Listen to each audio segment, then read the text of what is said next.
चाक येऊन माझ्यापर्यंत आलं तिथं घरापासून. काही आम्ही घाबरलो, पोरं आम्ही पळत सुटलो, पण काहीच उपयोग नव्हता तोपर्यंत. ते पर्यंत सगळं हे झालं होतं, कष्ट झालं होतं त्याचं. आम्ही म्हणजे काही करू शकलो नाही आता, फक्त पाहिलेलं. काय झालं?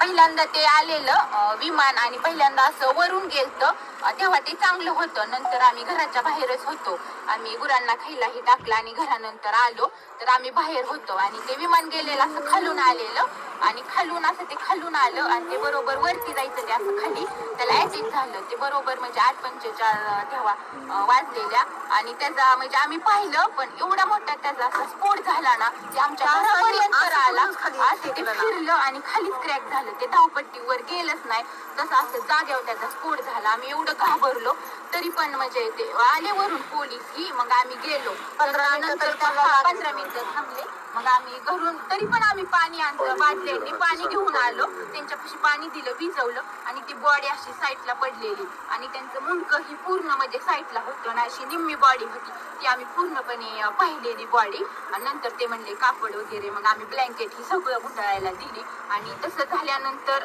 15-20 मिनिटांनी मग ते गाडी आली आणि ती बॉडी अशी गुंडळून नेली. वाईट